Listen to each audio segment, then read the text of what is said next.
Palakkad Anikode Sandipani Sadhanalayam charitable and welfare ട്രസ്റ്റിന്റെ നേതൃത്വത്തിൽ അഞ്ചുമൂർത്തി പരിസരത്ത് നടക്കുന്ന പൈതൃക ജില്ലാ പാലക്കാട് അമൃതം ഭാഗവതോത്സവം തുടരുന്നു. RSS പ്രചാരകൻ S. സേതുമാധവൻ ഉദ്ഘാടനം നിർവഹിച്ചു.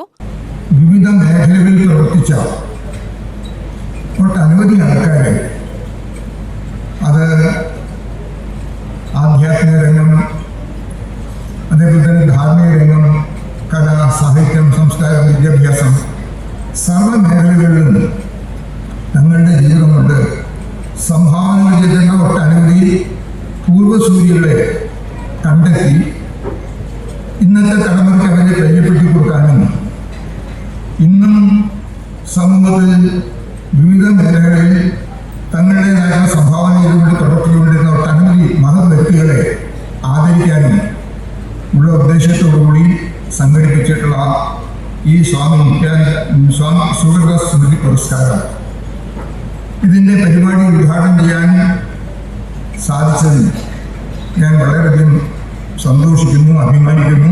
കല്ലേക്കുളങ്ങര ശിവാനന്ദാശ്രമം മഠാധിപതി സ്വാമി സ്വരൂപാനന്ദ സരസ്വതി അധ്യക്ഷത വഹിച്ചു. സ്വാമി ഉദിത് ചൈതന്യ മുഖ്യപ്രഭാഷണം നടത്തി. Chandy Oommen MLA, doctor Shyamprasad, MP Rajesh, Swami Nithyananda Saraswathi, doctor Devidas, doctor Mohanji, father Walter Thelappally, NSS taluk union secretary Krishnakumar, Swami Kaivalyananda Geetha Sarananda തുടങ്ങിയവർ പ്രസംഗിച്ചു. രണ്ടാം തവണയാണ് സുഹൃത സ്മൃതി പുരസ്കാര വിതരണം നടത്തുന്നത്. ജില്ലയിലെ മൺമറഞ്ഞ മഹാരഥന്മാരുടെ പേരിൽ വിവിധ രംഗങ്ങളിലെ പ്രമുഖർക്കാണ് പുരസ്കാര വിതരണം നടത്തുന്നത്.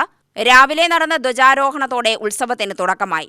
സേവന ദിനമായി ആചരിച്ച ദിവസം രാവിലെ നടന്ന ചടങ്ങിൽ ജില്ലയിലെ 7 നഗരസഭകളിലെയും 88 പഞ്ചായത്തുകളിലെയും അധ്യക്ഷന്മാരെ ആദരിച്ചു.